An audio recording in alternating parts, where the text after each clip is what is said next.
கிருபையினால் ரட்சிக்கப்பட்டிருக்கிறீங்க, ஆனால் அந்த கிருபைக்கு ஏற்ற ஒரு வாழ்க்கையை வாழ்கிறீங்களான்னு கேட்குறேன்.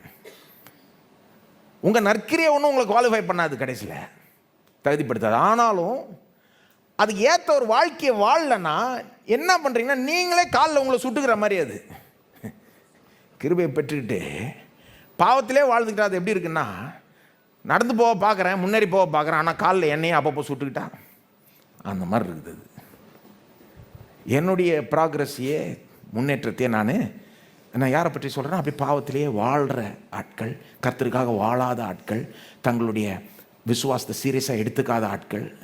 நான் சொன்னேன்ல, சில நேரம் நம்ம அந்த மாதிரி இருக்கிறோம், சிலர் வந்து அந்த மாதிரி இருக்கிறோம். சபைக்கு வரோம், ஆனால் சீரியஸாக இல்லை, சீரியஸாக வசனத்துக்குள்ளே போகல, சீரியஸாக இயேசுவை பின்பற்ற பார்க்குறது இல்லை, சீரியஸாக அவருக்காக வாழ்கிறது, ஒவ்வொரு நாள் அவருக்காக வாழ்கிறது, அவர் சொல்கிறத செய்கிறது, அவர் செய்ய வேண்டான்னு சொல்கிறது அதை விட்டுறது, சீரியஸாக இதில் இறங்காமல் சும்மா அப்படி லேசாக அப்படி தொட்டுக்கிறது. சாம்பாரை தொட்டுக்கலாம் அல்லது ஊற்றிக்கலாம், இல்லை அந்த மாதிரி லேசாக அந்த கிறிஸ்தவத்துக்குள்ளே லேசாக அப்படி தொட்டுக்கலாம் அல்லது அப்படியே மூழ்கிடலாம். எங்கே இருக்கிறீங்க நீங்கள்? சில நேரம் ஏன் இந்த மாதிரி கேட்குறப்போ பயம் வருதுன்னா, ஒருவேளை நீங்கள் சீரியஸாக ஆகாமல் இருக்கலாம். அப்போ இன்னிலிருந்து சீரியஸாக எடுத்துக்கோங்க சில காரியங்களை. இந்த பயம் வந்து உங்களை ஒரு நல்ல ஒரு காரியத்தில் போய் மூடிட்டோம். உங்கள் கிறிஸ்தவத்தை தயவுசெய்து சீரியஸாக எடுத்துக்கோங்க, இயேசு சீரியஸாக எடுத்துக்கோங்க, அவரை பின்பற்றுறதை சீரியஸாக எடுத்துக்கோங்க, அவரை நம்புறதை சீரியஸாக எடுத்து, அவர் வசனத்தை சீரியஸாக எடுத்துக்கோங்க, அவருக்காக வாடுறதை சீரியஸாக எடுத்துக்கோங்க. அவர் உங்களுக்கு உதவி செய்வார்.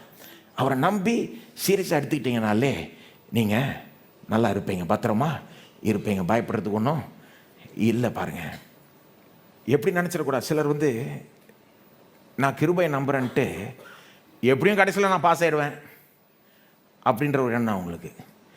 சரி, கிருபை நம்பினீங்கன்னா, இயேசுனுடைய ரத்தத்தை நம்பினீங்கன்னா, கல்வாரி சிலுவை நம்பினீங்கன்னா நிச்சயமாக பாஸ் தான் ஆவீங்க, சந்தேகமே கிடையாது. ஆனால் அதை சொல்லிக்கிட்டு ஒரு பாவமான வாழ்க்கையை நியாயம்லாம் படுத்திக்கிட்டு இருந்தால் அது ஆபத்தான ஒரு காரியம். அப்போ சில கேள்விகள்லாம் உண்டாகுது இல்லையா?